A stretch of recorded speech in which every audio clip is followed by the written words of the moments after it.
मैं अपने उन भाषणों में बार बार यह कहता था कि 35A और 370 हटा करके जम्मू कश्मीर के कश्मीरी पंडितों और जम्मू कश्मीर पे कोई एहसान नहीं करने वाला कोई भी सरकार हटाए। अगर आपको दिल्ली सुरक्षित रखनी है तो जम्मू का जो गेट है जहां से ग़ज़वा-ए हिंद आना है उसे रोकना पड़ेगा। यह दिल्ली सुरक्षित नहीं रहेगी। और इसका मैं कारण देता हूं आपको।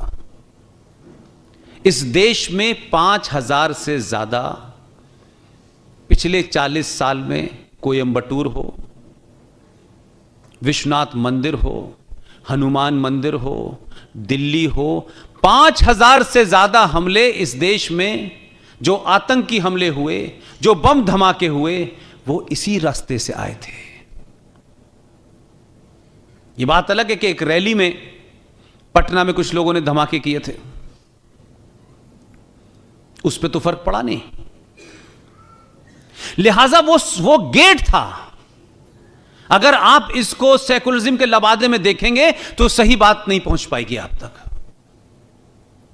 तो जम्मू कश्मीर में इन धाराओं को हटाना और भारत सरकार की माइट को स्थापित कर देना, और वो पुलिस जिसमें जिहादी भर्ती होते थे अब्दुल्ला की रिकमेंडेशन पे और मुफ्ती की रिकमेंडेशन पे, उसको समाप्त कर दिया है।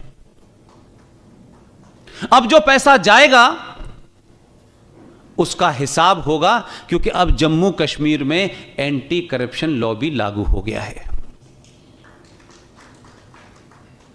लिहाजा मुझे इस बात की बड़ी खुशी है कि आपके आदमी को मीठा खाना खाने के बाद कड़वी बात को प्यार से कहने का बड़ा अच्छा अंदाज है उसका। सबका साथ,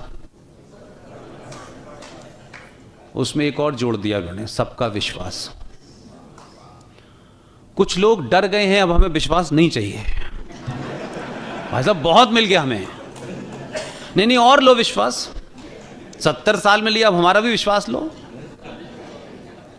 उन्होंने क्या किया कि जिस सरदार पटेल को एक विजनरी प्रधानमंत्री ने कहा कि आप पूरे देश का एकीकरण करें, लेकिन इसका मैं करूंगा। अब वो उस समय जिन हालातों में थे वो बेचारे कुछ नहीं कर पाए।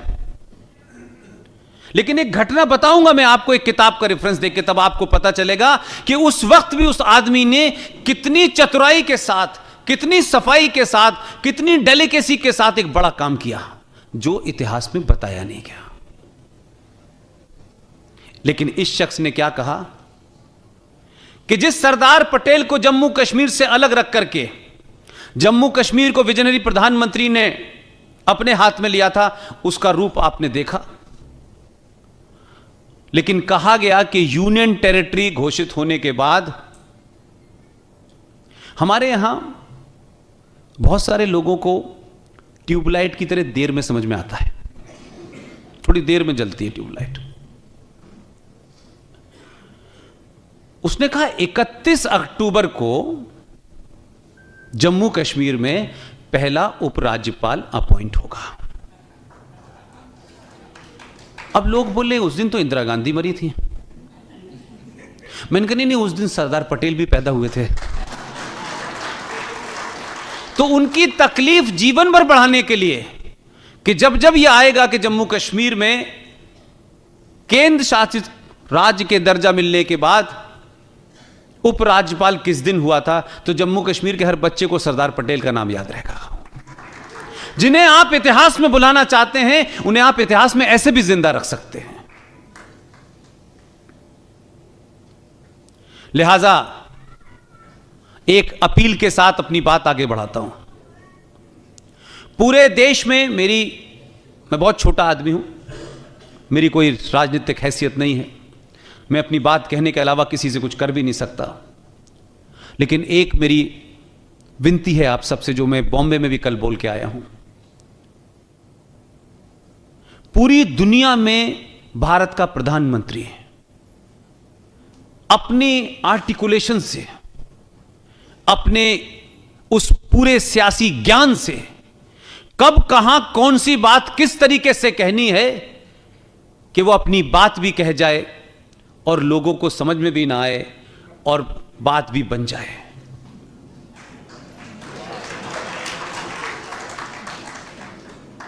यह पहली बार हुआ है कि दुनिया की सबसे पुराने लोकतंत्र के राष्ट्रपति के सामने जो लोग नतमस्तक होते थे, वो राष्ट्रपति कह रहा है भैया आ जाओ और मुझे चुनाव जिता जाओ।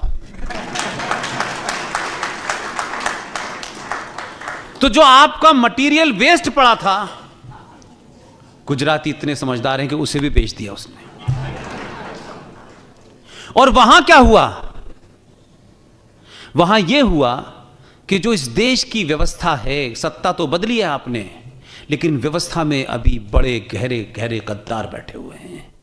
अभी आसानी से लड़ाई समाप्त नहीं हुई है, अभी लड़ाई शुरू हुई है। जो बात वो उसके मन में थी, वो मन की बात ट्रंप से कहलवाई और ट्रंप ने पूरे गाजे बाजे के साथ कहा। और मैंने सुना है कि उसमें मेजॉरिटी गुजरातियों की थी। तो जब उसने ये कहा ट्रंप ने कि हम दोनों मिलकर रेडिकल इस्लाम के खिलाफ लड़ेंगे, तो जो कह नहीं सकता था वो खड़े होकर ताली बजा रहा था। और जिनके मन की बात कही उन्होंने 5 मिनट तक तालियां बजाई, बता दिया कि भारत क्या चाहता है। लेकिन 35A और 370 के बारे में इनडायरेक्टली पूरी दुनिया को मैसेज दे दिया। और मैसेज ही नहीं दिया, कहते हैं कि जब आपकी अकल जो है वो टखनों में चली जाए और सोचने की आपकी क्षमता जो है वो वैसी ना हो जैसे चाणक्य की थी। इससे सबसे बड़ा फायदा क्या हुआ है? जो तीसरा डायमेंशन है वो ये है कि भारत और पाकिस्तान के बीच में कश्मीर मुद्दा था, वो मुद्दा समाप्त हो गया है। पाकिस्तान की समस्या ये नहीं है 35 पे हट गई है, उनकी समस्या ये है कि दुकान कैसे चलेगी। अब जिस पाकिस्तान ने इस्लाम के नाम पे मुल्क बनाया था, वो इस्लाम उस मुल्क को इतने साल एक साथ नहीं रखा और 1971 में इस्लाम के बावजूद भी मुल्क 2 हिस्सों में बंट गया। आज वही पाकिस्तान की आर्मी, उसकी मजबूरी है कश्मीर को जिंदा रखना। अब कश्मीर पे बातचीत खत्म हो गई और आपके नेताओं के सुर देखिए जरा, माशाल्लाह। इसलिए मैंने कहा एक सही हो जाएगा तो बाकी बहुत सही हो जाएंगे। हमारे समाज में जो जिम्मेदारी प्रोफेशनल लोगों की है, डॉक्टर्स की है, इंजीनियर्स की है, जर्नलिस्टों की है, चार्टर्ड अकाउंटेंट लोगों की है, ये जो राष्ट्रवाद है इसको अब तक इस देश में माना जाता था कुछ ये बेरोजगार बेवकूफ लोगों का एजेंडा होता है। ये कोई कंजर्वेटिव टाइप के मूर्ख लोग हैं जो पढ़ते लिखते नहीं हैं, यही राष्ट्रवाद चिल्लाते रहते हैं, यह कहा जाता था। और एक क्लास जो थी उस पर बात ही नहीं करती थी। उनको हमेशा लगता था नहीं नहीं ये भी अच्छा है, ये भी अच्छा है, ये भी अच्छा है, और ये अच्छा करते करते आप अच्छे नहीं रहे। आज उस क्लास की जिम्मेदारी ज्यादा है। आप डॉक्टर हैं, अल्लाह आपको और तरक्की दे, तो मैं ये तो नहीं कह सकता कि आपका 10 मरीज ज्यादा आने लगे, ये तो नहीं कहूंगा मैं, लेकिन आपकी भूमिका है।